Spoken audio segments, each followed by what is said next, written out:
I could see it. Like, mindset's a crazy thing. Yeah. So, like, and a lot of the stuff that's been going on with our businesses, like that wholesale deal that we were just talking about, like, that was all like kind of like manifesting into existence. Like, we're going to make this happen.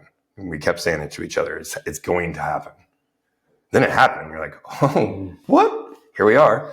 Uh-oh, what did I do? Even this right here. That's good. Well, Tyson, thank you for joining us today. I appreciate you coming to my house and hanging out in my beautiful studio we were just talking about. So welcome. So just kind of wanted to get into your story. We met through Wyatt, who was on a previous episode. He told me to reach out to you, thought it might be a good fit, and said you wanted to start getting on some podcasts and kind of get your story out there. So why don't you just start us off and where you came from, mean streets of Missouri, and how you ended up here in Omaha. All right. So, yeah, thanks for having me. Just to get into it, originally from Missouri, like you said, I joined the Air Force in 2001, came here to Offutt, Nebraska, or Offutt Air Force Base in Nebraska. Went from here for 12 years, then Texas for 4 years, South Dakota for 4 years, then retired in 2020, going into 2021, and came back here. Then started with the real estate investing at that point.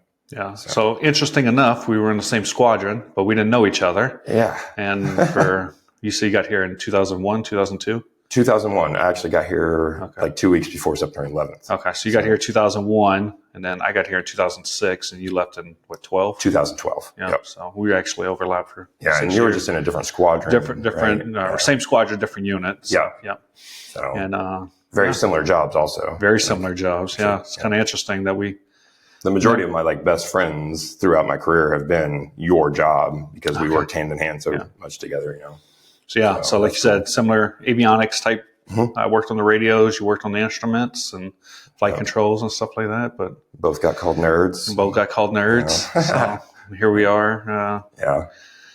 Honestly, I do tell my kids all the time that nerds run the world. They don't believe me yet, but when they get older, they're going to figure it out. Yeah, he's a little nerdy. Yep.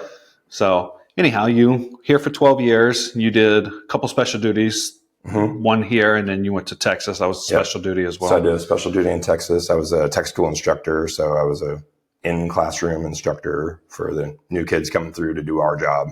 So how was that teaching? You were there 12 to 16, is that correct? Yes. Look at the timeline? Yep. So how was that? So you always hear like, this new generation, that honestly, being in maintenance, because like maintenance is a different kind of world where you're just go, get the job done, and transitioning into that job.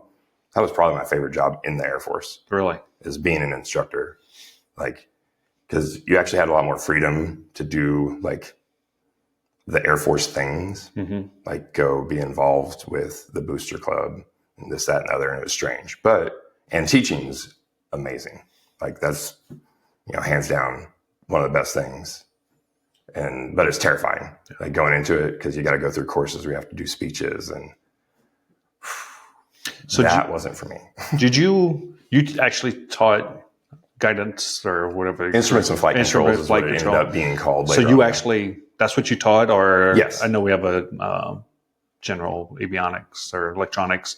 Yes. So is that still taught by civilians? There are civilians kind of intermingled. Okay. There's 2 different courses now. Is like basic avionics, where everybody that has our jobs goes to. And I'm not sure what it is now. That was years ago. But so they went to their pre-avionics, then they would come to us for the actual job knowledge of your actual specific job. Okay. So, and it was mostly military, but we had a handful of civilian. Is there still, do foreign countries still? Like when I went through, I actually went through it with a guy that was, he was a POW during, he was a Kuwaiti guy. He was a POW. He was now an officer who's coming in, and he presented us with us being America, with like a plaque, because we rescued him from Saddam's regime. And so he was a POW. This was like 10 years later after he had been rescued. Yeah. But he was still in the Kuwaiti military. And it was kind of interesting. I never personally taught any foreign nationals, but they did come through. They did. we were on the heavy side. So like larger airplanes, but there's a fighter course that was like across the street. That they had a lot more foreign nationals. There's a lot of more Israeli and stuff like that. Fighters more than they have B-52s. Yeah. So yeah, we don't share those. Right. Yeah. So but that's something we like to do.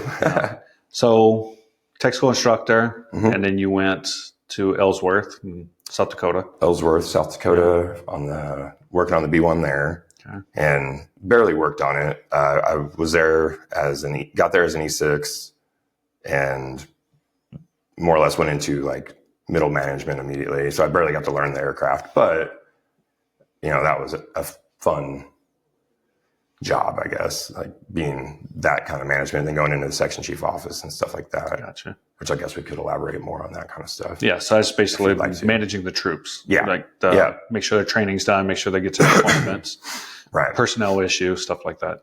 And that's really kind of where my career went at the end. I went from, because you could either be people or planes kind of thing, go manage the aircraft or you can manage the people. And I definitely gravitated towards managing the people. So that's where I enjoyed being, was, managing the young guys, I guess. So that was always fun. And then, so you say you retired in end of 20, middle of 20? Let's see, I officially retired in January of 21, but I left Ellsworth in July of 2020. Okay. So like the height of COVID, nobody was doing anything. I didn't have retirement ceremony or anything because almost all that stuff was done, which is kind of a blessing. But I'm not a big fan of being the center of attention on stuff like that. So I was like, that's cool. You're here on a podcast. Yeah, it's center weird. Of attention, the guest. You guys can't feel it, but I'm terrified inside. So it is what it is. You're doing fine.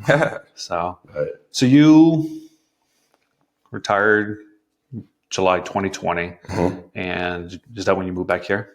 Yes. So that's when we moved back here, and I was still technically in the military, but I was doing an internship. So I was able to get out early and work for somebody else until the end of my enlistment, and actually I did an internship with Keller Williams as working on my real estate license and to work on real estate and be an agent at that time. So Keller Williams had I forgot what the program's called. Skillbridge. Yeah.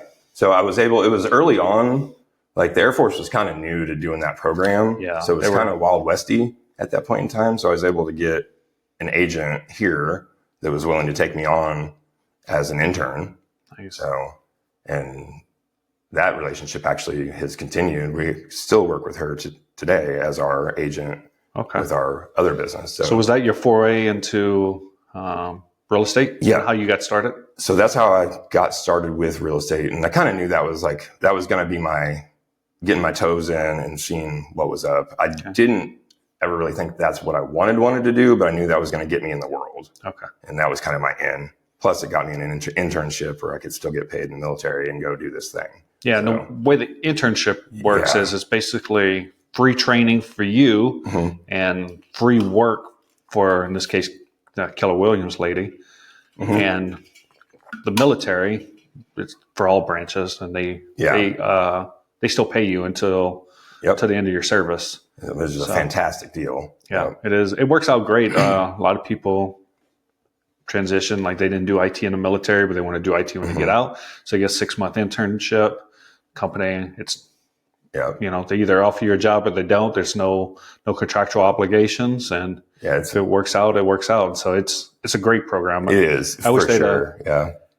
Funny enough, I didn't know this, but I heard about it about 6 months before I got out, and the Army and other branches had been doing this for 5 years or something like that. Like the Air Force was 5 years late to the party. Which, I mean, kind of not surprising on that one, I guess. Yeah, they didn't advertise it very well. But once the people found out about it, everybody was letting everybody know. Yep. And it went Wild West when it first hit the streets, I guess, if you want to call it that. And then, people take advantage of it. So rules get strict, and it happens. Yeah. But it was a great program for me. Because actually, if I didn't have that program, I would have had to have done that on my own after. Yep. And then I would have figured out, well, this agent thing is not for me. And I got to pivot. I was able to figure that out while still having that, cushion of, the military still paying us. We still got insurance. We still got all the stuff. But so that was nice. So you ended up getting your license. but you just said it wasn't for you. So Right. you did it for a while. Yeah. Said, I don't care about paint color and all these little small things that people can easily fix when they buy a house. No, I mean, I wasn't as excited about it as I thought I was going to be. I mean, because I really just enjoy real estate, but like it wasn't as exciting. Like, oh, hey, you guys love this house, but it's 6:30 at night, and if I'm going to do a good job, I need to go show you this house. Mm-hmm. And 6:30 at night, I want to be doing other things, like hanging out with my kids and stuff like that. So that was the like real good lesson there. Is like that's not where I want to spend my time. Gotcha. And the real lesson was when we started our first flip, and I was trying to do both, and that was impossible. Impossible. Actually, like absolutely impossible. So let's back up. For me. Back up a little. So you got out in 2020. Why back to Nebraska? So, well, my wife's from here, and so all her family's here, and my hometown's an hour and a half down the road in St. Joe, Missouri. So, logical choice. We want to get close to home again, and because we've been gone for 8 or 10 years. Mm-hmm. So, but that's why coming home. Okay. And so you mentioned kids. You have, I forgot. We have 3 kids. 8. So you got a 2-year-old. Yeah. So we had a child after I retired. Mm-hmm. So not a great idea to have a kid after 40, but actually it happens. Actually, it's a great idea. I would recommend it. It's great. But so we have a 13-year-old, 8-year-old, and a 2-year-old. Okay. So all in vastly different phases of what's going on in their world. So it's interesting. Is your 13-year-old 8th grade? Or 8th grade. Yep. Okay. So not high school yet. Not yet. So not looking forward to that freshman year. But she just started, 8th grade, and that's teenage daughter is interesting. Yeah, I got one that's starting that. She's in 6th grade. Yeah. So I got one that still loves me, one that's transitioning out of loving me, and one that, she's a senior in high school, so you can figure that one out. Yeah. Yeah. So I'm curious, when it gets into high school, because like right now, like the oldest, she still thinks she loves me, and it's cool, but like I'm cringy as it gets. But like her and mom, they butt heads a little bit more than her and I do right now. So does it transition when they get older to more hating of you and more loving of mom, or is there a transition there that I need to look for? I don't know. It depends on the day. It really does. Yeah. So I got 3 daughters. So it's the moods are real. So in your job, that's very common for all of you guys to have daughters. So a lot of radar and or radio waves. So allegedly, right? Allegedly, but I've got 2 daughters, and I didn't have a boy until I retired. So it is pretty. I don't know if anyone's ever done statistics, but just looking at it and by the naked eye, it does seem that way. That a lot of females come out of my career field. Yep. We don't have fast swimmers.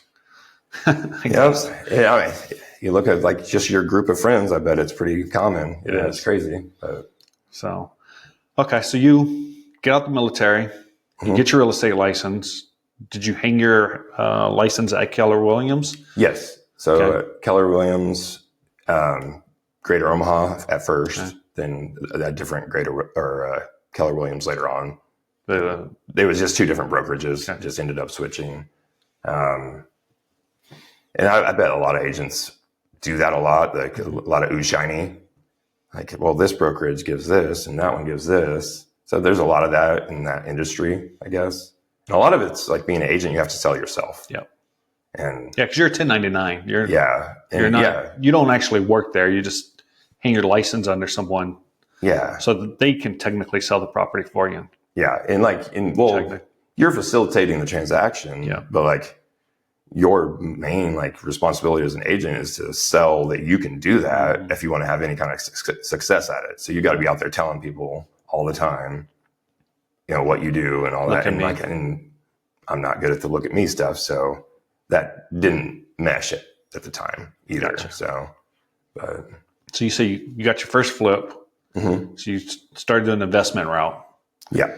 And how did you stumble into that? So was that always the plan, or? It was always something we wanted to do. Okay. And actually before we retired, we tried. We actually tried twice while we were still on active duty Okay. to buy investment properties. It just never panned out. In South Dakota? In South Dakota, Okay. yeah. With a couple of friends up there that were real estate agents. Yeah, we just never got the deal, and we weren't like going after deal after deal after deal. It was like, this deal came up, let's see what, because we were really wanting to do it, and it just never came to fruition while we were in. Then our first deal came in December of 2020. Okay. Is when we found the deal. We didn't end up closing on the deal until I think the beginning of February. Okay. How'd you find us? So that was actually through Wyatt. Okay. I think we spoke about earlier. Yeah. But so Wyatt Simon, he's a local wholesaler, real estate investor, really does it all, property manager, everything. And this was before he really skyrocketed, but now I'm currently in a coaching program with him. Okay.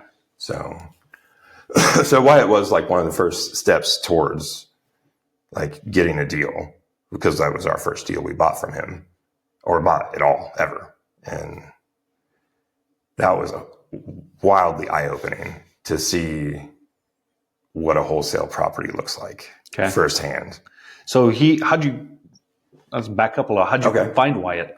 How did you know Wyatt was a wholesaler? And what is a wholesaler? So a wholesaler is somebody that goes direct to a property and tries to find a below market deal from the seller, then finds a buyer and connects them and makes a fee off of that, which is actually something we're getting into currently. We can get into that in a little bit later. But yeah, so he was a wholesaler, he still is, but he does way more than that now. But he found a property, advertised it, and we were in a group called the Real Estate Investors Association, Omaha RIA. Yeah. It was actually how we really got our start. So the Facebook group? The Facebook group and the meetup. Okay. So if we want to backtrack a little bit more, I'll say so Ted Kosh, are you familiar with him? No. So he was our first actual superconductor into all this. Okay. Because I was still doing the agent thing and trying to figure out, we hadn't found any kind of deals. We didn't know what was what. We'd been listening to the Bigger Pockets, all the things. And we actually went to a wedding, and so my mother-in-law is friends with Ted Kosh's wife's friend type thing. Okay. We ended up at the same wedding. 7 degrees of separation. Yeah. Just ended up at the same wedding. My mother-in-law was like, hey, this guy, I know who he is. He's into real estate. You got to meet him. And I was like, no, that's weird. Stop. She forced me to. We kind of just talked for a few minutes. He said, hey, I do this meetup thing, blah, blah, blah. You guys should come.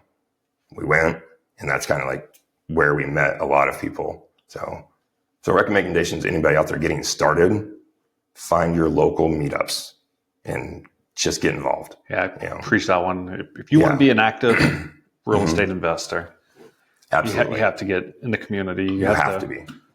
Find the Wyatts, the Teds, all these people that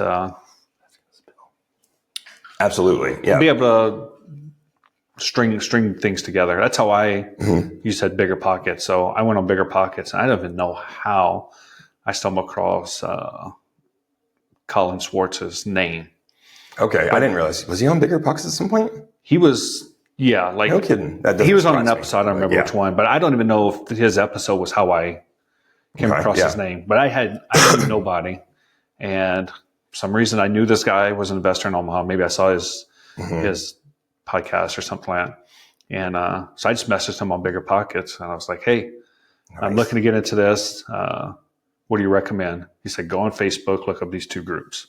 And so that's what I did. And it was probably the Omaha Real Estate Meetup and RIA, if I had to guess. Yep. So because those are the big, they're great communities. So that's what I did, and that's how I got started. So yeah, same, really. Yeah. I mean, that's really what got us to get the motivation to go get a deal. And it was more of a step-by-step process, not intentionally, but go find some people. They talk about some stuff. Okay, we can do that. Then do that next step. And here you are.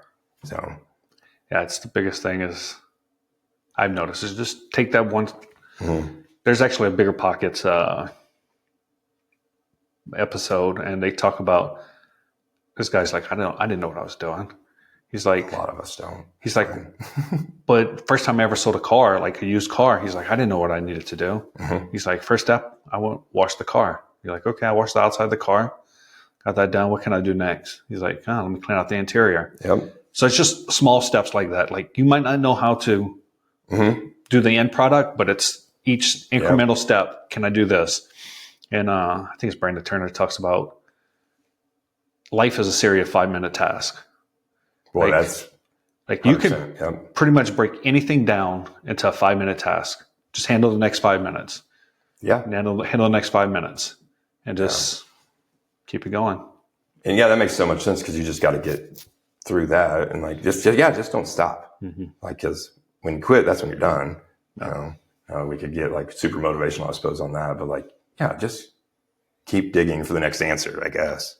Yeah, break it down into the smallest part. You were looking at my bookshelf earlier. Yeah, I got Gary Killer's The One Thing. Like, what's the one thing I can do in the next 5 minutes that's going to move me forward? What's the next thing in the next 5 minutes? And just keep going that way. And build that momentum towards something that like you look back and like, oof. Yeah, you look back and you're like, wow, I did all that. Yep. And and it's weird. We're like, well, I did that. Well, that must not have been that hard because I mean, I didn't. You know, so but. Some of it is hard. It is. You know, and that's one of the hardest things to realize. It's like some of the things you're doing is hard, you know, but. So anyhow, you're at RIA, you meet Wyatt, and. So I think at that point I don't know if we had met him in person. Okay. No, I had not met him in person, but we had gotten involved in the Facebook. Had gone to meetups. We got on the Facebook pages and people would post deals. And wholesaling back then was different than it is currently today. It is now illegal in Nebraska. Right. Technically, legally. Yeah, you definitely have to do it a vastly different way now but before, it was posted, hey, let's go check this out. And I didn't even meet him at that property. I met his partner, Sean. Okay.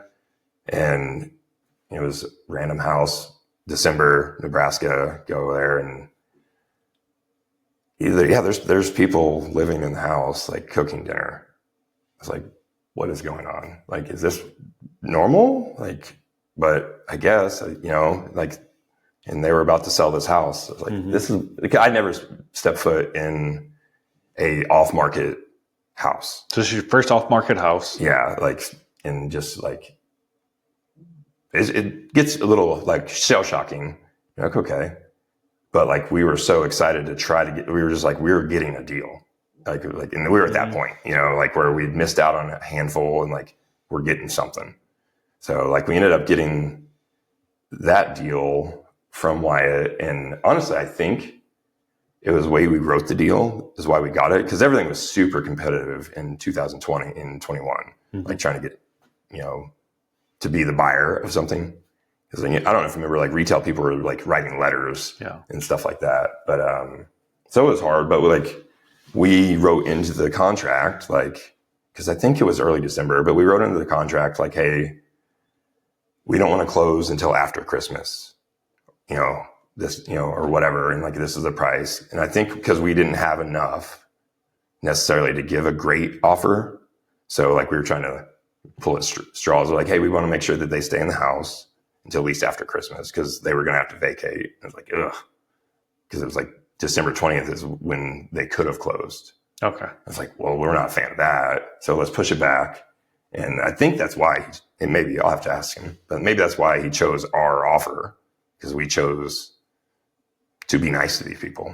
But we got it. And it actually ended up delaying for a couple reasons. And I think because of the tenants and this, that, and the other. So it took over a month after Christmas to get closed, which behind the scenes, Wyatt didn't know, we had one of our investors pulled out their money. So like we were freaking out, but we kind of got lucky again because my wife is a respiratory therapist. So she travels out of town now but her first traveling assignment was a 30-day travel in Texas. Okay. So she got wind of this, that she'd been wanting to travel and do that because like it was paying well. Yeah. Like I don't know if you remember the stories, nurses getting paid to go travel during COVID. Especially respiratory therapists, I would think Yeah, it's with just, COVID, where everybody being intubated. they were very entrenched in it, Yeah. and because it's all respiratory. Yeah, so she had a lot of opportunities, and we had an investor that pulled out because they had to do something else with that money or whatever it was, and she was able to get this contract that in 30 days, she worked for 30 days and was able to make enough so we could buy that deal. Wow. Like, I mean, so that helped. That's like, pretty fortuitous. like it worked out. It's funny how things happen that way sometimes. Well, it works out when you go chase it. Mm-hmm. But so we were able to buy that deal mostly because she was able to go work that crazy job. And so like we drove to Texas, dropped her off in Lubbock, drove to San Antonio to hang out with our business partners who still live there. We spent, me and the kids spent New Year's with them, then drove back home. She stayed down there, and, so we sacrificed for it, Mm-hmm. but did what we had to do and got there. So that was how our first deal, like nothing was going right with money and stuff at that point in time. So you were trying to bring in an investor. it was a family member. Okay. Very first deal, Mm-hmm. using other people's money. Yep. How did that make you nervous? Terrified. Absolutely terrified.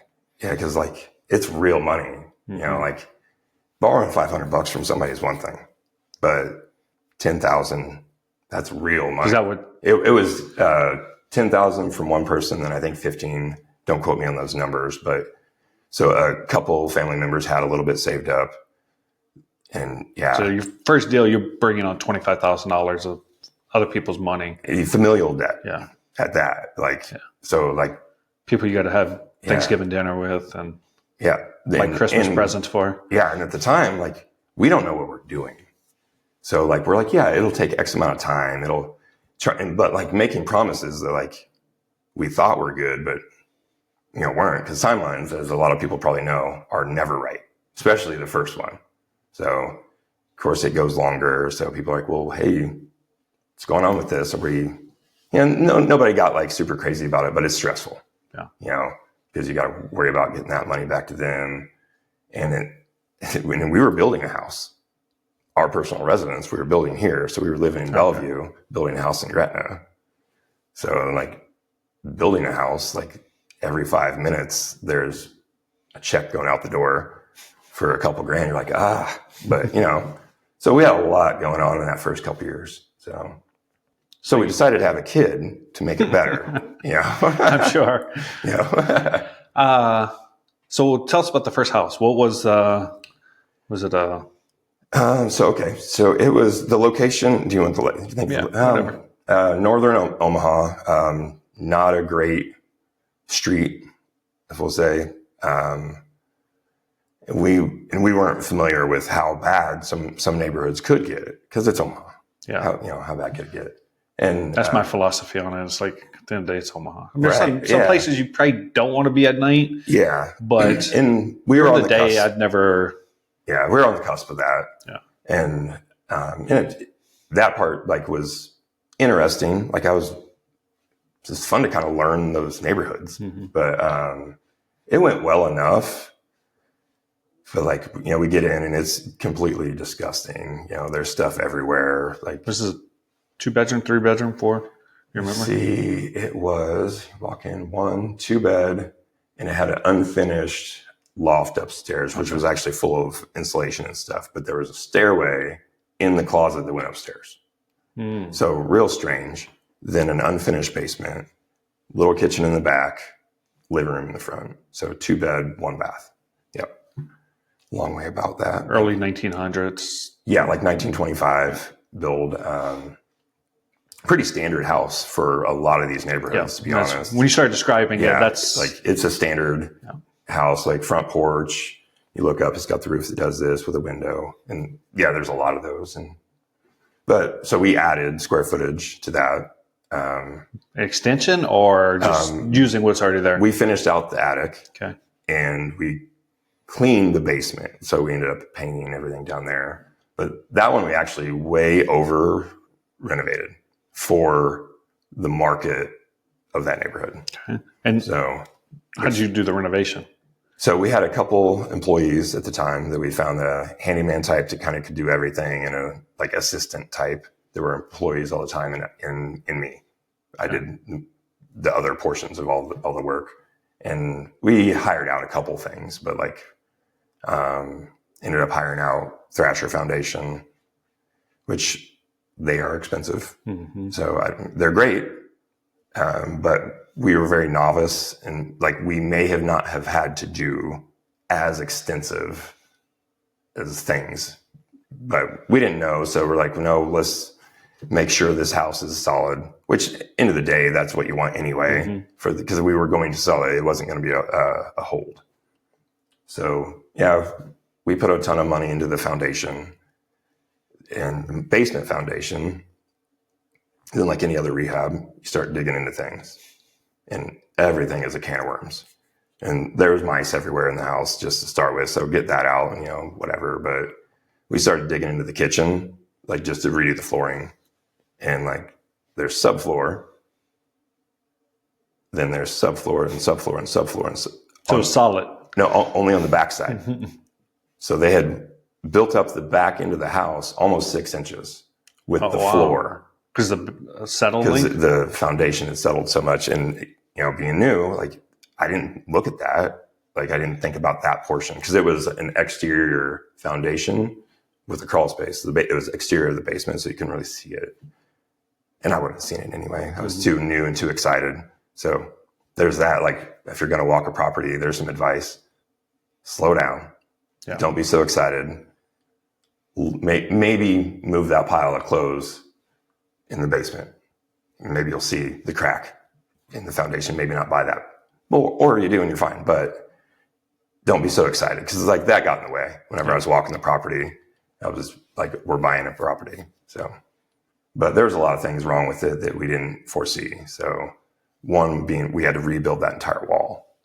Oh, wow. So, and that's not interesting enough. It's not even that expensive. Like that part wasn't bad. Yeah. Once I've had one that I've rebuilt and it was cheaper than I expected. Go in, they take some wood, hold it up temporarily and build the wall back. And in a day or so, they've replaced it and you're on your way.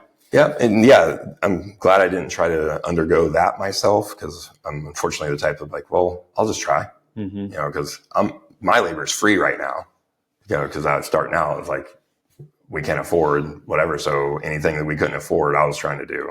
But thankfully we did that with professionals because foundation is kind of important. But they did a great job. But before we had that replaced, we got broken into. Well, we got broken into a handful of times in that property, but we eventually got more boarded up windows. So there's another tip for any new flipper, like day one, second one, secure the property.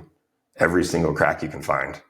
Like make sure the window, depending on the neighborhood, obviously there's some neighborhoods are going to be worse, but like make sure the doors are secured, the windows are secured. And this case, that foundation that was messed up, they kicked in part of the blocks and crawled in and then got upstairs. I mean, thankfully we weren't storing a whole bunch of stuff. I think they got a box of tools, which is very irritating, but whatever. But it's like, cost of doing business, I guess. I mean, we've had people walk in properties while we're in there before and in other properties. So it happens. But there's be careful, right? I guess is advice for make sure your property is secured, I guess is one of the biggest things because they're creative. Yeah. But so that's the first one. Yeah. So you got the first one. Did it end up turning out all right? Yep. So, I mean, we didn't make like earth-shattering money or anything crazy like that. The only thing that really saved us was the market. Okay. Because that was 2021, the spring of 21. And everything's just gone to the roof. Was insane. Like, so that actually helped us on our journey quite a bit. Like that the market saved us because we over-rehabbed that house a lot. And if we would have got what it was worth when we bought it, when we sold it, we would have lost money. But the market changed that much. It was like February to, I think, late May. Okay. It's not that long. Yeah, we didn't hold it like super long because it wasn't a large project, but it wasn't a large house. It was only like 1,100 square feet after finishing the attic. Oh, wow. So that's pretty small. Yeah, it was pretty small. But I think and might be considered our worst deal, maybe. Because I think we only made, like, after paying back investors and everybody, like $7,000. Hey, that's a win. But that was like me working all your sweat labor every day, and it was 3 months, yeah, $7,000. Yeah. So, but like it was, again, so you and I talked about this earlier, like I retired and you retired, and I have, compensation that we get monthly for that. So that kind of gives like it gives a cushion. It does. I keep looking over there. Sorry. But, it gives that cushion to where we can actually kind of go and explore these things that aren't as lucrative at the beginning. Because, maybe some people make a ton of money on their first flip. I don't know. But, just like we were talking earlier about just doing one thing. What's the next thing? What's the next thing? What's the next thing? Yep. Yeah, you made $7,000, and then maybe next time you make $17,000, and then, right. And you start building that momentum, and eventually it turns into a real business. Yeah, that's actually something like my partner and I have been really stressing with our wholesaling endeavor, which, like I said, we'll get into, is just instead of trying to go out there and win, go get a rep, like whatever, like the rep counts, like, because you do that rep and you figure something out every single time, like a little bit more tool to go, solve a bigger problem. Like, and the bigger problem you can solve, the more money you make. Like I'm pretty sure that math's well, like big problem equals big money.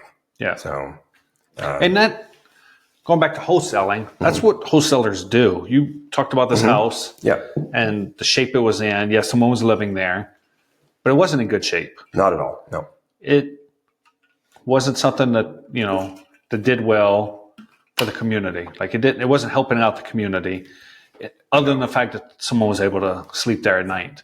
It was inhabitants for somebody. Correct. And that's a loose term. Yep. So you went in there. White found it. They were willing to sell whatever the price. White made a little bit of money off from it for bringing the buyer and the seller together, basically. You fix it up, put it in to another family, give them a little bit better place to live. But you're all solving problems. Start off with a problem.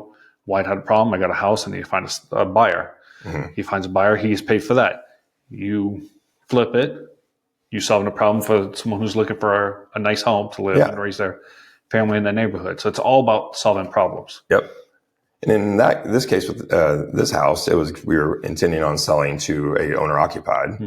And that's great because, like you said, it was the eyesore of the neighborhood. Yep. Then it turned into a home that somebody now owns and is proud of. Like, I do drive by it every once in a while. Like, when I'm up in that area, I'll go drive by and the owners are taking care of it. And that's like the greatest thing. So you took a house in a blighted neighborhood and raised up the whole neighborhood in essence. To an extent, yeah. I mean, we might be giving ourselves a little too much credit, but but for sure. Yeah. 20 flippers going to one neighborhood. Yeah. And as long as they're doing it the right way. As long as they're doing it the right way. And that's a key point. Yeah.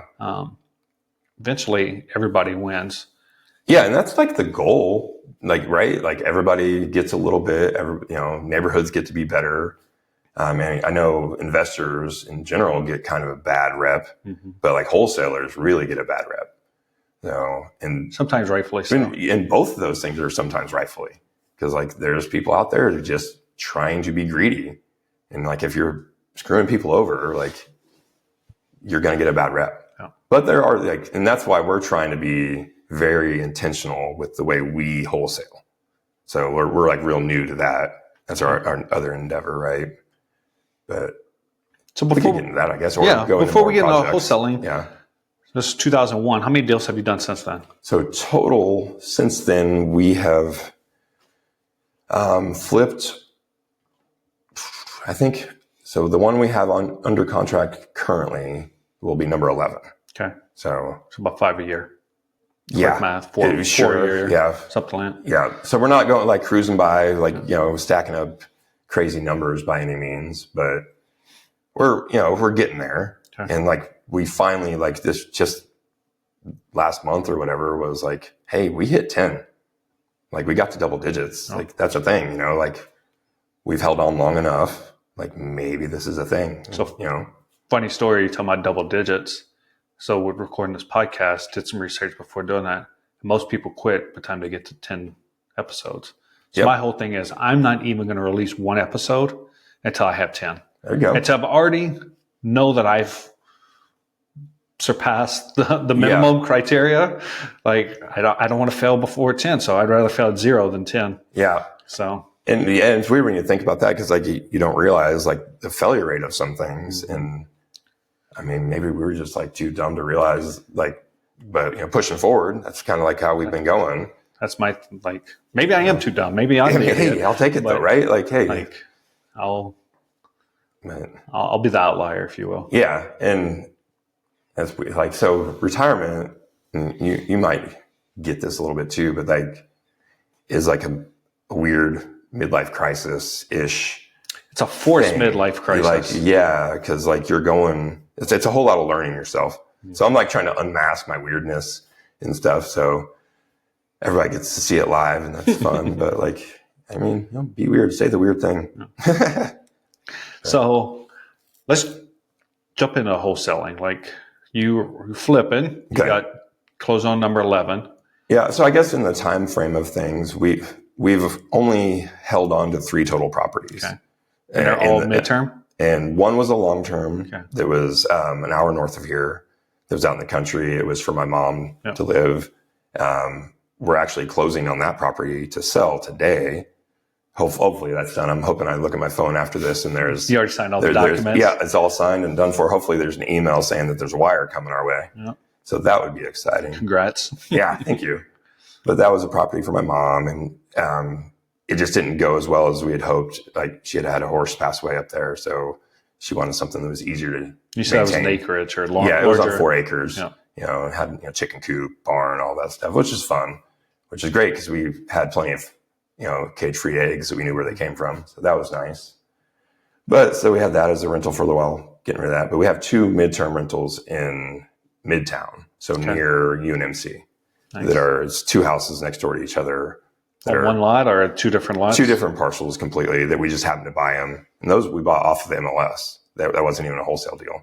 They were just in bad condition on the MLS. Like the owner was selling both of them, was tired of being a tenant or a landlord. So we ended up buying those, fixed them up. We split them into 2, so an up and down. Okay. So we've got 1 unit up, 1 unit down on both. So 4 of them. 4 units total. 4 units total. Yep.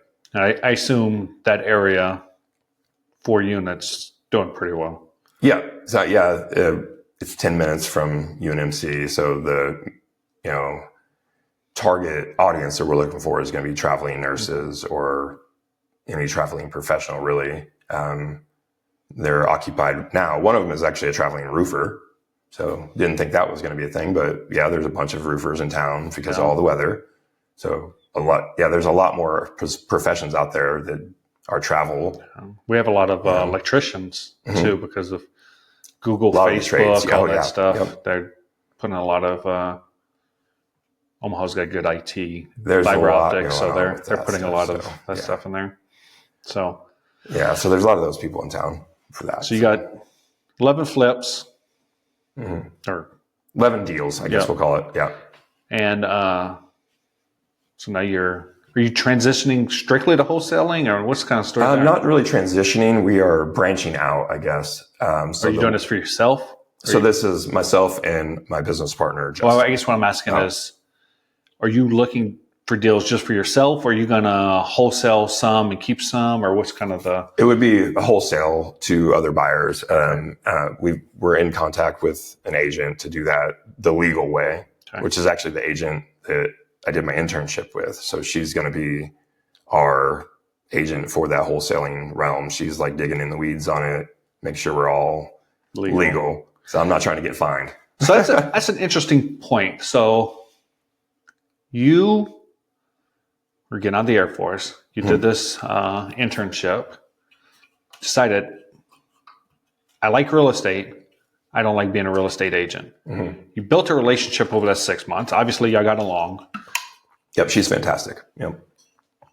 And instead of that just being a transactional relationship that you were using, to get back to Nebraska, if you will, now you have a business partnership, and Yeah, exactly. she invested 6 months of her time, but now she's getting business deals, and For we've got sure.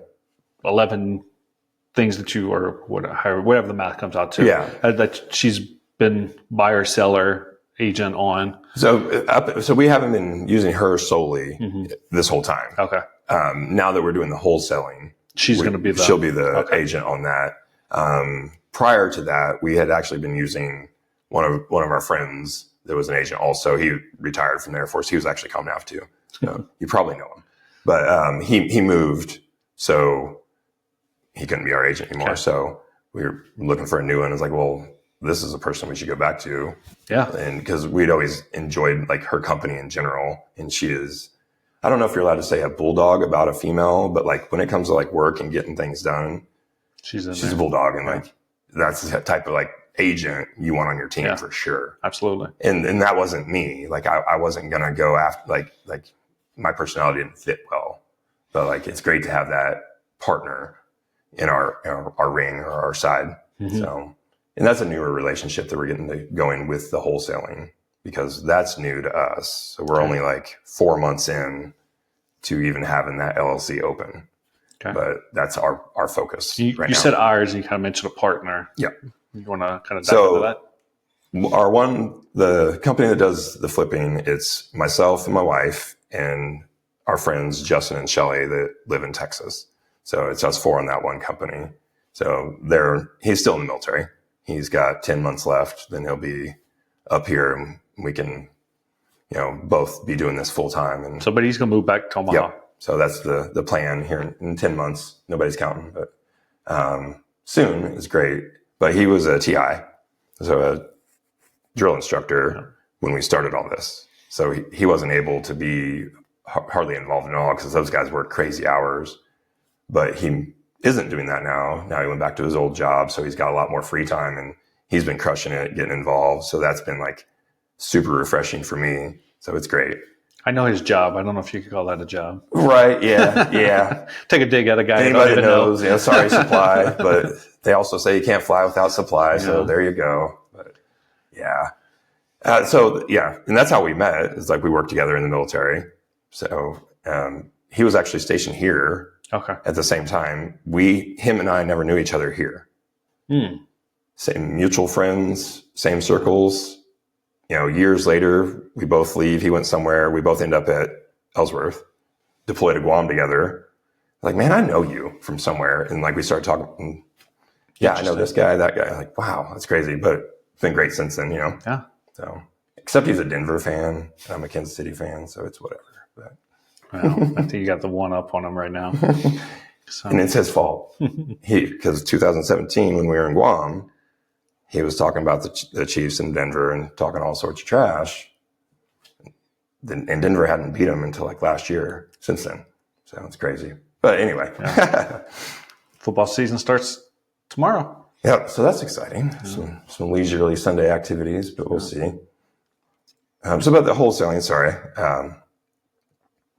We actually just got started with it and trying to figure out like what we're going to be as wholesalers. Because like, again, I said, we have that cushion of the mailbox money from the retirement. So like, we're kind of free, and that's kind of like what this is about, like freedom. That's freedom from having to, so we get to choose to be like more giving on the offers we might give. Like we don't have to worry about, is this deal going to feed my kids? Yep. Because that's taken care of. So we're good. So like, it's a good freedom to have, to like not have to think in that way. Because I want to work, and I want to work towards being free of having to make bad decisions based off of bad money.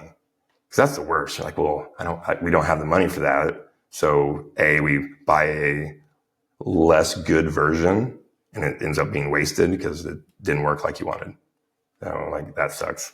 Or you can't buy a deal because you don't have your money right. So we're trying to get that all situated with that. Not sure I was going with that. Sorry. Good info though. So 4 months into this wholesaling thing. Yep. Where's that kind of? Are you doing virtual? Or are you doing it here in Omaha strictly? What's the? So Justin is in Texas, so he's doing virtually and trying to see how to do that virtually and in San Antonio, because that's a huge market for a lot of things. So he's trying to figure out, get traction down there, and he's working with an agent down there. And his focus right now in that is figuring out subject to, which I don't know anything about. I know kind of a little bit about subject to, but I'm pretty sure you had a Pace Morby book over there. I do have a Pace Morby book. He has been studying Pace Morby and Jerry something. Norton? Yep, Jerry Norton. So he's been studying all that and like consuming all that information, because that's where he wants to be, like his knowledge base is where he's going to help with that. Yeah. So he's working on that. And Pace also and Jerry are friends. They're friends with each other or friends with you? Friends with each other. Okay. They're, like, dang. Yeah. Wow. They seem to be, I haven't consumed a whole lot of their stuff, but they seem to be on the up and up. And like, and that's where they're trying to be. And that's where we're trying to be, is like, be that wholesaler that's like not the criminal that people are talking about. Like, we want to be on the up and up. And it's kind of nice. We kind of delayed this podcast for a little bit. Mm-hmm. Conveniently enough, it worked out because on Wednesday, a couple days ago, I got a call from somewhere. I dropped a flyer off at the house. We were trying a strategy where we're just putting flyers on houses that we could see that were going to foreclosure soon. Okay. And like trying it out. Let's see what happens. And Wednesday I got a call, and lady's like, hey, I got this flyer the other day and it says you're interested in buying my house. I about went like through the roof. I was driving. It's a good thing I didn't wreck, but it's like, what? Okay. So like, try to collect yourself. Like, okay, actually, absolutely. Try not to act too excited. Right. So she doesn't get startled. Yeah. Probably did scare her, but, so yeah, I just talked to her on the phone for a few minutes and kind of like see where she was at, and was like, hey, I can be there in, an hour or two. If you want, I can come check it out and we can talk and see what works. She's like, absolutely.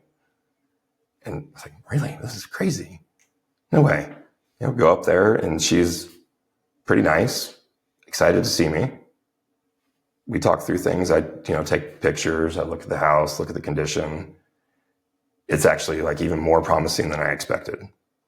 Because like we did a bunch of like research on the value of it prior, obviously, but because before we sent the flyer out, we got all the numbers down that we wanted and put that into a system. So you're going more targeted. Very much like sniper approach, like not like just you're not spraying and praying. Not dumping flyers all over town. Which that works to an extent, but this kind of gives us a way to do it through a lens that like we're getting to help people. And I know there's a lot of people out there like, no, you're just preying on people that are under foreclosure. And I guess, yeah, some people probably are. Yeah. But so in this, but if you could save them, yes. Right, are you preying on people foreclosure? Yeah, you can make that argument. Yeah. But if they have a foreclosure on their record, what are they going to be able to do? If you're going in there, saving them from foreclosure, give them a little bit of money in their pocket, they can get back, they can pay off any debts they have, they can get a rental, they can save up, and they can be a homeowner again in 3 years. Yeah, versus absolutely. If they have a foreclosure, in 7 to 10 years. And the bank gets the money after the foreclosure. So like they're still going to sell it to an investor at the end of the day. They're going to sell it at auction, which in this case, so she called me on Wednesday. The auction is scheduled for the 5th of September. That's next Wednesday. Like, I was like, oh, and I didn't know. I was like, I don't know. So in my head, I was like, I don't know if like we can get that to stop, because we haven't done it yet to get a foreclosure action to stop. So like we thought, because I had put the flyer on her door like a month ago. Okay. So like we knew at that point in time, we probably had enough time to get it to stop. So, and we don't know how to do that yet. Fake it till you make it, I guess, So I talked to her. I was like, yeah, I'll be up there. Get off the phone, immediately call the title company. Get on the phone with her, be like, hey, can we do this? Like, is this even possible to do that? Which is great to have another good professional in your corner that knows what they're talking about. Like that's another person that every new person out there needs is a trusted title company along with that trusted agent. Yep. So Anne at Spyglass Title, if I can throw her out, is awesome. Like she crushes it, like digging through. She dealt with a couple bad deals with us. But she's like, yeah, we could probably do it this amount of time. We'll need these documents, and we'll see. I've heard from people that have done it in less than 24 hours.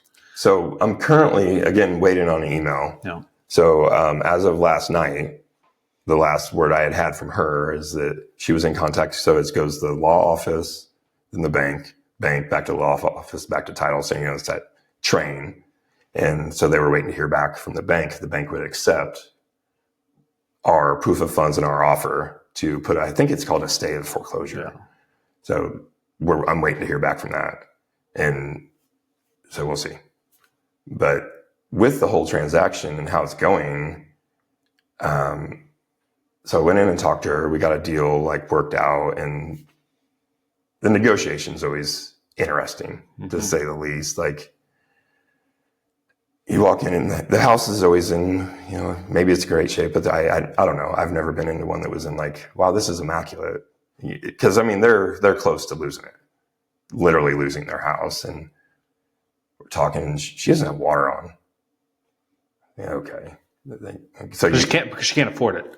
Yeah, her water is shut off. It's shut off. Yeah. She has electricity. She has electricity. So you start taking notes of these little things and okay, there's a dog and there's dog food, man, okay, let's see what's going on here. And we get into the negotiation and she's like, well, I would really like to get this. And she had mentioned on the phone that she wanted to get a certain dollar amount. So, which was nice because I was able to at least think about it that whole time in between, which may have given me the leg up on other investors. So I had that number in my head and I didn't think we could get all the way there, but I knew if we got close, there was profit on our side. So we could probably, all win. And if you check public records and stuff, you can see what the loan was for, likely what they have left to pay off. So how much they owe. So you can have an idea. Okay. So did Anne give you all that information? No, that was information we had looked up on our own. So you can get from the standard Zillow or whatever, but we actually use PropWire. I think we pay a little bit for it. Just a system that you can look up properties, and it brings up a lot of information. And that's key. You find the information, then you can find what's going on. But so I knew how much she owed. And I knew if we offered her this much, there was a chunk that she was going to walk away with, and great. And it's funny because in the negotiation, she actually, maybe she didn't lie, I don't know, but she told me a different number of what she owed. And it's that's actually what the purchase price was X amount of years ago. And I didn't say anything. What's the point, right? It's okay, that's fine. But I knew the numbers were going to work out. And I was trying to negotiate a little bit lower. And she's like, no, I think we need to get 265. I guess it matters. Can I put the numbers? This isn't going to air until this is closed anyway. So you got a little while. Yeah. So she originally wanted 270. And I was like, that's close to where we wanted to be. If we could get to 260, that would be ideal for us. And so we're at 265 in the negotiation. And I was like, well, what if I get your water turned back on today? Would you go to 263? So, that saves us a couple grand. And in the back of my head, we wanted to do that anyway, but that puts our neck out. We just spent a couple $100. $790. Yeah. Which of course she's like, it's $500. And you just got to expect that's not likely. It's going to be a little bit more. People always underestimate or over whatever's beneficial, but yeah, it ended up being close to $800 to get that turned back on. But we got the deal done, and she was ecstatic about it. She's like, I'm so excited because I guess she's got a lawsuit going on with this, and there's always a bunch of things going on. Everybody always has a story, right? And take a grain of salt. Yeah. Who knows? But she's like, I'm so excited I'm getting this taken care of. Now I can go focus on getting these other things taken care of. There was just too much before. Yeah. I mean, she was getting ready to lose her house. She has no water. Yeah. Probably has no money for gas. Like I don't know this lady. So she has all this. Yes. Yeah. She has all this stuff going on. And just by saying, hey, I can buy your house. I'm assuming she's going to have money in her pocket. Yep. Say 10 grand. I don't know what she's going to have in her pocket. Doesn't matter. Right. Give her a fresh start. Yep. She has a water turned back on. So for the next month that she's in there, whatever it is, she can cook, clean, take a shower, not worry about all those small things. Nobody should be without water. Like, I'm sorry. Like, that's horrible. Yeah. So, yeah.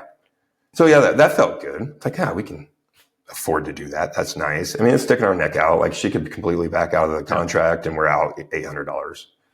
But you have a signed contract. We do. Okay. But like the seller, there's really... You can always clout the title and then... Yeah. If it goes to foreclosure, you have a signed contract. So... Yeah. I mean, there's always ways you can like recoup your funds, but are a lot of us doing that for a couple $100? Probably not. Yeah. But obviously in this case, that's getting blood out of turnip, right? So, but... I guess it would stop her from me going to her house and offering her $280 or something like that. Yeah, that's it would stop other investors from poaching. Yep, that's true.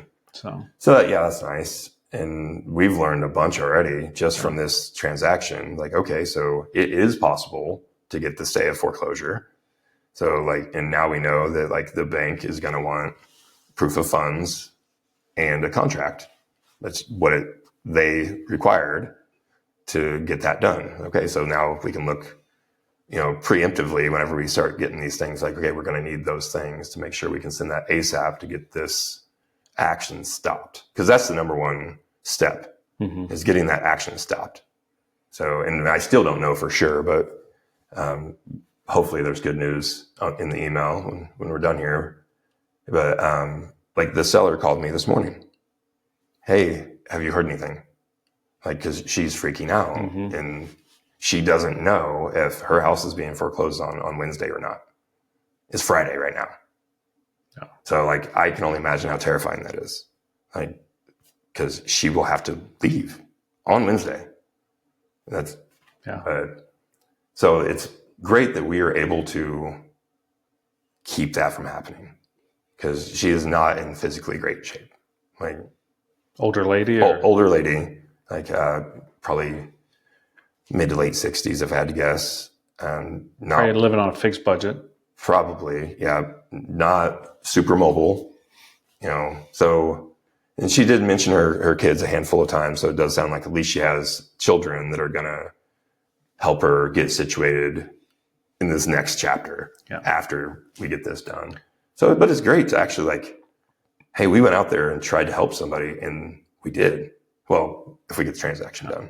So, and that's really what I like about the community, but also it breaks my heart because so many people are in this position. Yeah. We started this podcast, Freedom Fighters, to try to help people find financial freedom, find whatever freedom, spiritual freedom, religious, social, just all that stuff. There's so many different freedoms out there, and it's just important to get out there, help people, and do the right thing. And so many people just.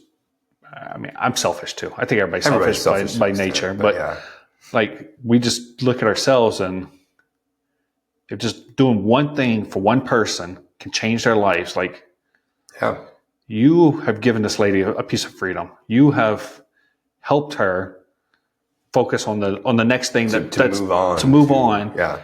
And it's just that little bit of freedom, that little bit of thing. Sometimes it only takes one thing to change somebody's life. Yeah. And in her words, she's I was paralyzed by all the things. So I was able to get rid of one of the things, which gave her enough energy to at least look at the other things. Because I know a lot of us, like when stuff starts piling up, you bury your head, like, and that's obviously the worst option. You need to take it head on. That's the option. But here, I was glad I was able to give her that head on option. Yeah, absolutely. So we kind of talked about this, I just went on a little rant about freedom. We talked about this before, but why'd you get into real estate? Like what's your end goal? I mean, your wife has a good job as a respiratory therapist. You have military retirement, VA benefits, all that stuff. Why real estate? Why that gamble? Real estate in particular, I think like the data just points towards like wealth is built by real estate a lot. So that seemed like the avenue that was best. And I genuinely I like houses. I like construction. I like building things. So they homes and houses is where I like to be. So like that made sense. But, and to build wealth, to be free of like the financial fears of whatever. But I knew whenever I was going to retire, my number one goal when I retired is like, I am not going to work for anybody else ever again. So you wanted freedom of time. Yeah. I wanted to be able to like decide if I'm going to work, if I'm missing time with my family, it's for our stuff. Like, and you know how it is. You do 20 years of being on somebody else's time and they tell you gotta go, you gotta go. Yeah. I mean, I've literally same day. Yep. Hey, go home, pack your bags. Yep. And I've got a handful of stories. Like we were, off somewhere and I get a call that, hey, my wife's in labor, and it ended up not being, but like, you freak out, you're somewhere else and it wasn't supposed to, that kind of thing. But like, I wanted to be free of like, being on somebody else's trajectory or plan. Like I wanted to be able to plan a vacation. Like a lot of times in the military, you can't even plan a vacation 6 months from now, because why spend a bunch of money on reservations or this, that, or the other if you might be deployed? And so that was the freedom of like leaving the military, I guess. But like, I wanted to not have to work for anybody ever again.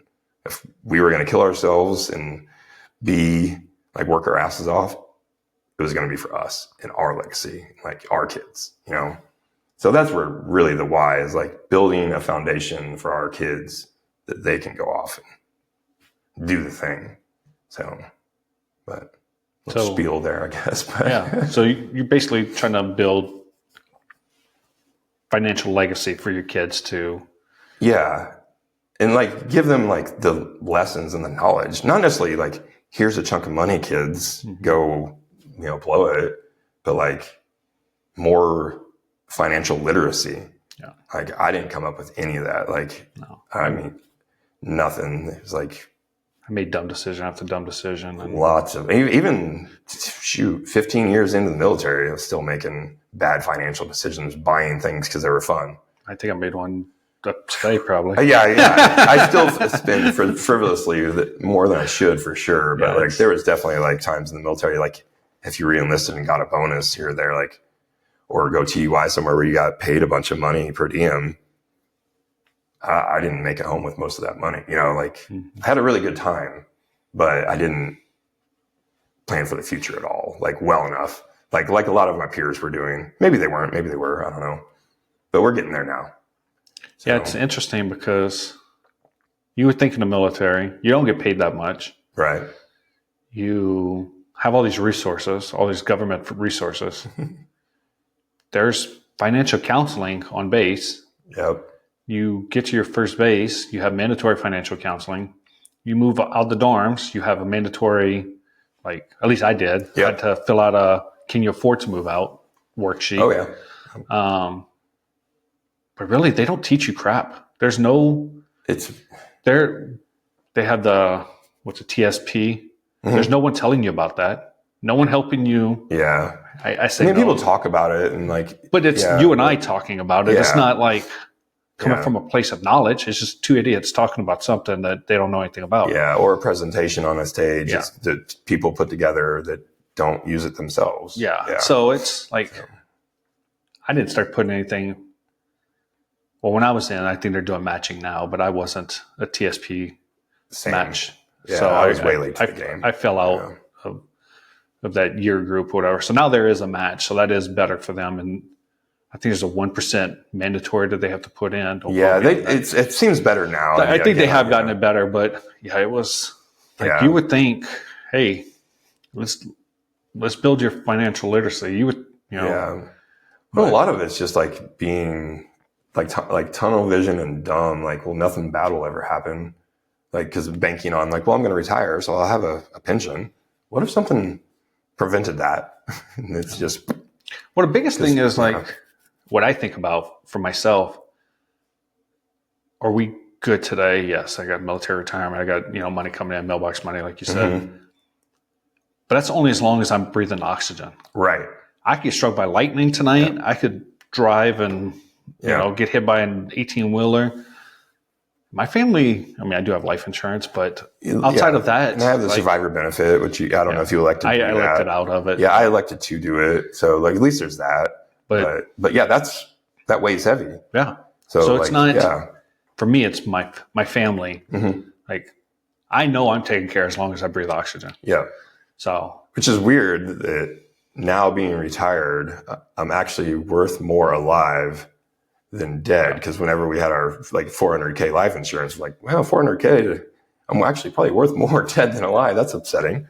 But now it's different. I did so if you figure it out, what you make a year, multiply that by 4%. Okay. It's basically what your dollar equivalent of your retirement would be. Okay. So, what those numbers would be. Just, it'd be in the millions. Based on conversation right before that, like $1 million, $2 million, whatever. Yeah. Because if you ever heard of the rule of 4%. Okay, what is that? I've heard of it, but I'm not. So basically, if you have $2 million in the bank, mm-hmm. you can live off from 4%, so $80,000 a year. If I did the quick math in my head, right? Public math's hard. So. Without, we'll just edit that part out if it's not right. But you can live off from $80,000 a year without ever dipping into that $2 million. So basically, you would still have $2 million Gotcha. Okay. left over at the end of the day. So you're more or less living free at that point. And like you would still be able to pass that down onto your generationally. Yeah. And we're working towards those things, but I'm very illiterate financially. So I would like to get a trust and get everything set up. So it's actually set up for the kids to take over maybe one day. But, I plan on living to 100. So it might I say 110. So what's that? I say 110. Nice. Yeah. I just want to be a centenarian. Is that how they say it? Yep. That's my goals right now. Is it? Yeah. Which actually makes everything way more encouraging if you think about it. So if you're living until 100, what I got, I'm 42. So I got 58 years left to figure out some more stuff. And cause it's just now getting good, if we're being honest, like 20 years in the military, that's grinding. Now, like, let's enjoy this a little bit longer, So let's get old. I read something recently. I can't remember the doctor, but he was a cancer doctor, oncologist. And he said he could tell whether someone would beat cancer or not based on one question. Do you want to live to be 100? If they said yes, they would beat it. If they said no, or that wasn't important to them, there were higher likelihood of not beating cancer. No kidding. Yeah. I could see it. Like, mindset's a crazy thing. Yeah. So and a lot of the stuff that's been going on with our businesses, like that wholesale deal that we were just talking about, like that was all like kind of like manifesting into existence. Like, we're going to make this happen. And we kept saying it to each other. It's going to happen. Then it happened. You're like, oh, what?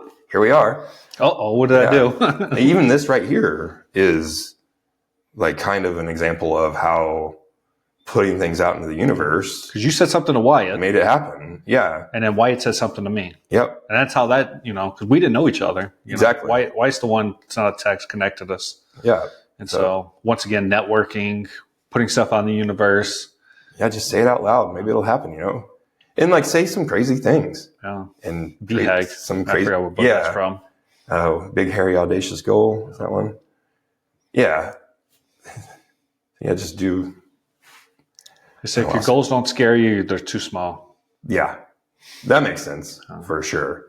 And at first, all goals are kind of scary. And you start building a little bit of momentum. Like, I can't believe we just did that. So if I can do that, what else can I do? Wow. And that's exciting. So it builds that momentum, and it's all in a positive motion. So, I mean, if you think about it, there's a point in time you didn't know how to walk. There's a point in time you didn't know how to drive a car. You don't think twice about getting up and you can get up and walk right now and get in your car and drive home and not think twice about it. It's all on autopilot. Yeah. So what's stopping real estate from being on autopilot? What's stopping wholesaling from being on autopilot? Just you get those reps and you get them going. That is the key. It's those reps.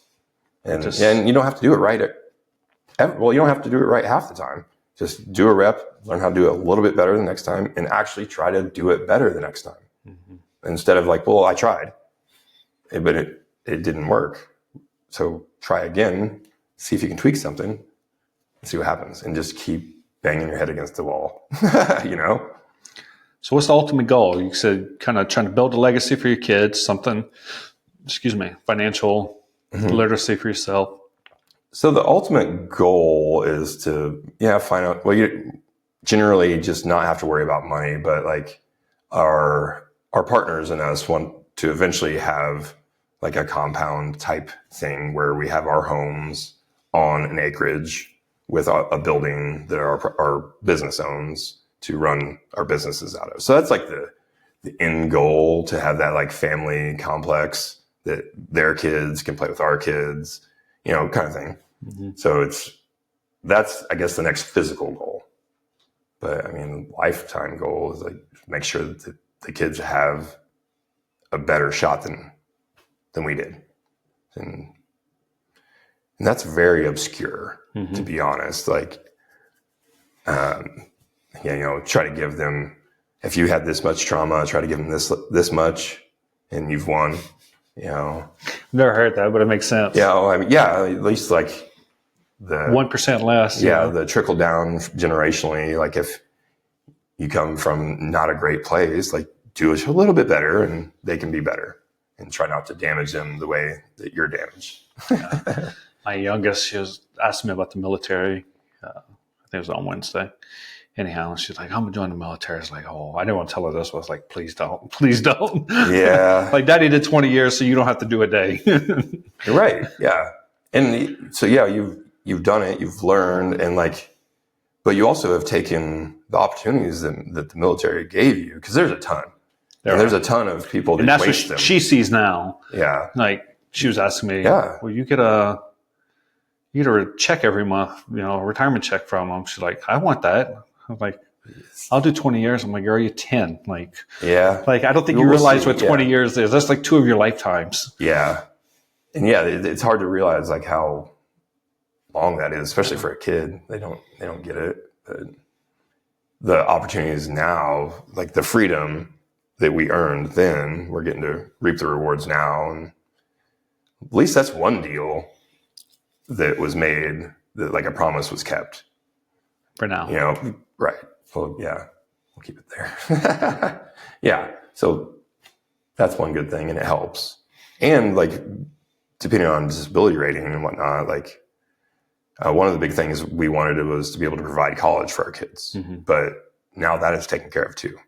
Because our kids can go to school in state for free. In Nebraska. Yeah.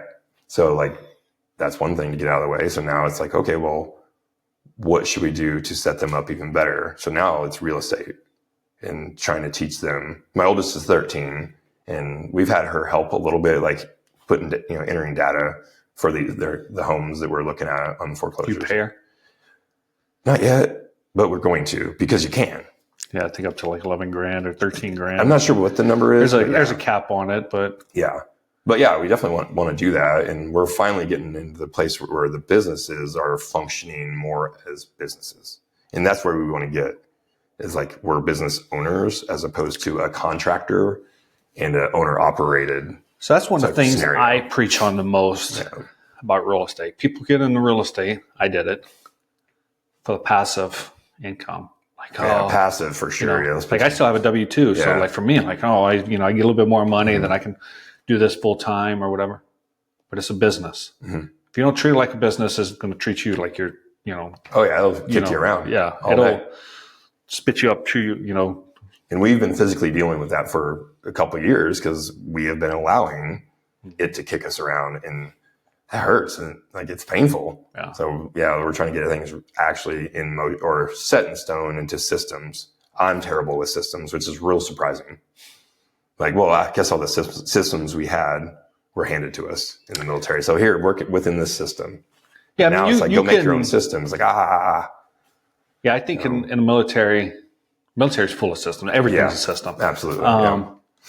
But all you're doing, you're improving a system or slowly changing a system. 90%, 80, Pareto's principle, you're like, they did the 20%, they gave you 80% of the results, and you're just iterating on that.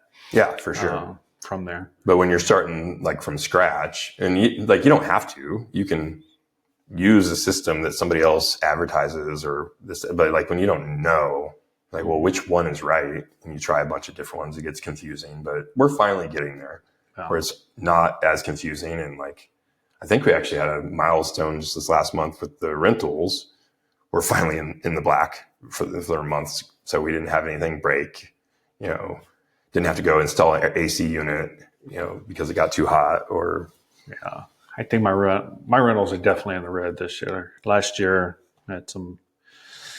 We'll just leave it at that. Capital expenditures. Yeah. Well. Yeah. We had some capital people, but we'll. Yeah. And it's funny. Like those are fun stories. I mean, it sucks because it's always going to cost you money and time, and it's horrible when you're in it. But like, you got through it. Yeah. And I bet you learned something. That's what I'm saying. Just turn the corner. Like, it's a big ship, so you're not changing course right away, but headed in the right direction. Well, if you don't have it headed somewhere, you've got a problem in general. And I think so. I watched this podcast this morning. David Green, the old host of Bigger Pockets, and Ryan Pineda. Okay. Anyhow, they were talking about. David Green's had all kinds of issues, like millions of dollars worth of issues. He's kind of kept more quiet off the main stage, but now he's out of BP.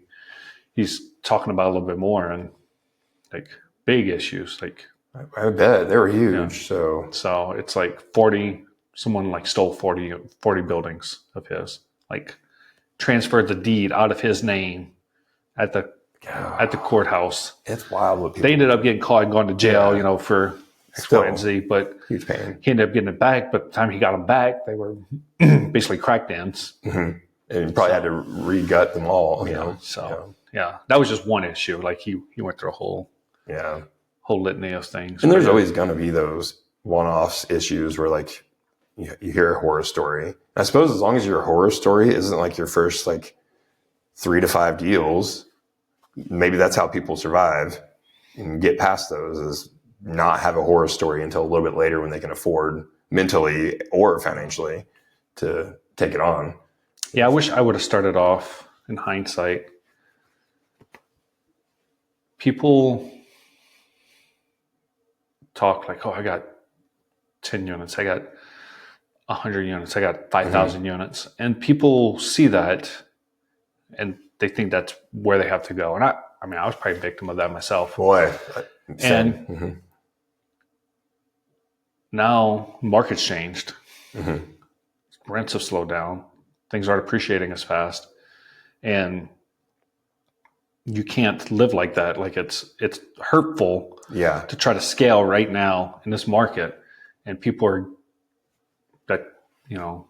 I can't say they're getting hurt, but they're definitely finding trouble times. with It's it. it's definitely a struggle for more people, like especially like civilians, I guess, people that aren't investors. It's a struggle for them for sure, but it's a struggle to get great deals right now too, I guess. But Yeah.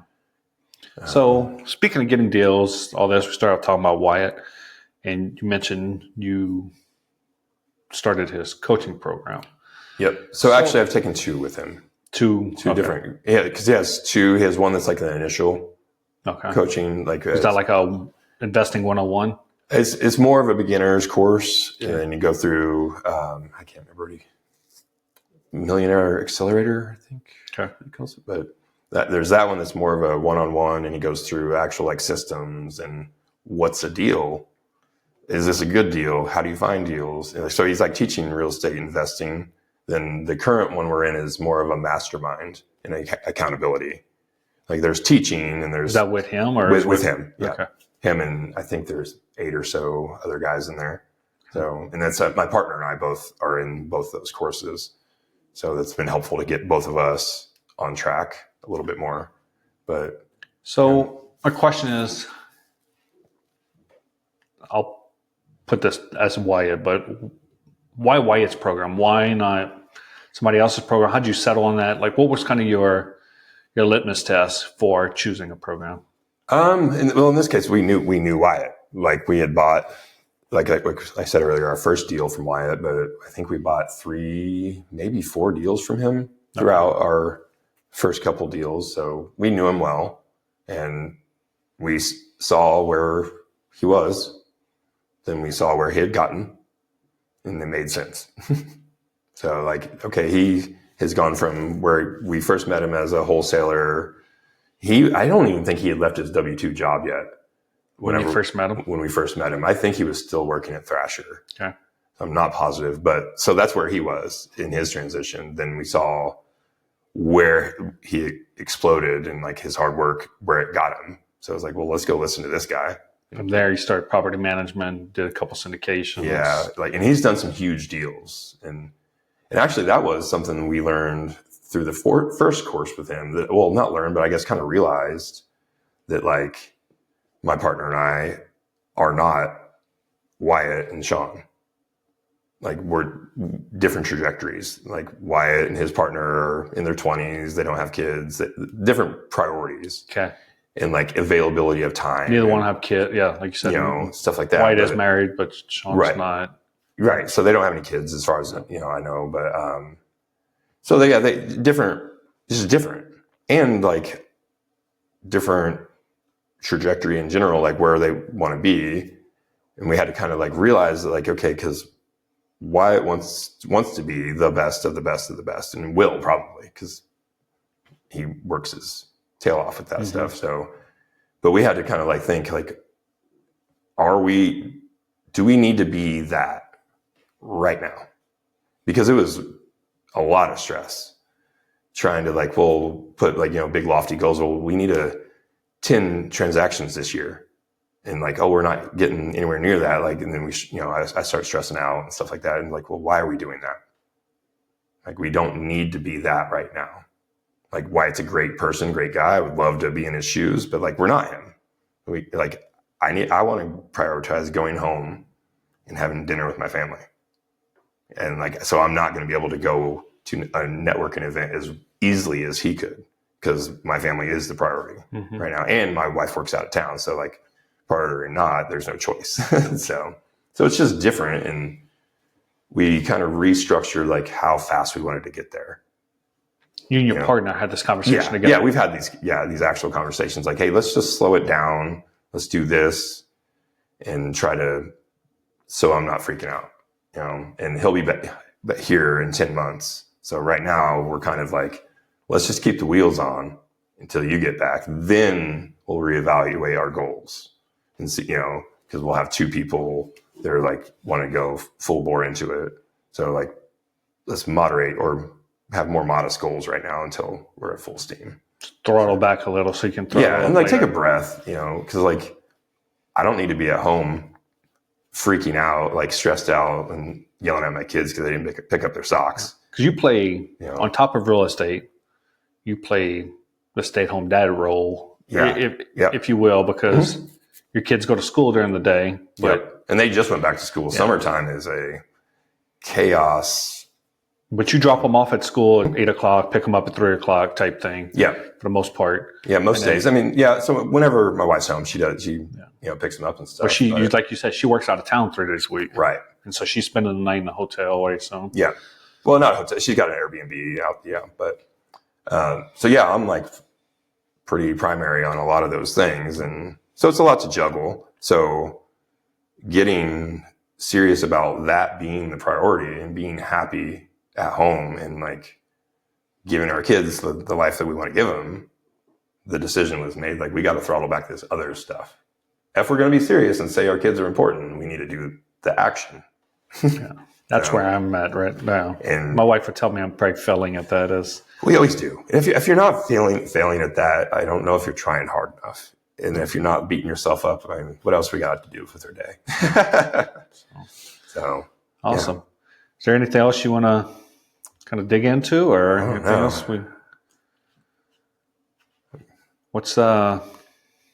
So what are you looking for now? Deals wise, just business wise, life wise? Well, so we want to get good at wholesaling, and that's our goal from now to the end of the year is to get consistent with making offers, because like consistency, I know everybody says it, but it's so true. Just keep sending out offers and you'll get one. But so being consistent with that and treating that side like the business is where we're going, then we're going to reevaluate. But perfect. I don't know. If anybody's got a house they need to get rid of out there, we give cash offers. Sounds good. What's the best way for them to get a hold of you? I guess email Tyson at pnlprops.com. P&L Props? Yep. So letter P, letter N, letter L, props.com. And same with Justin, is Justin at pnlprops.com. So P&L mean anything? Or it's Parker in Lot. So our last names, his last name's Lot. My last name's Parker. So Parker in Lot. Gotcha.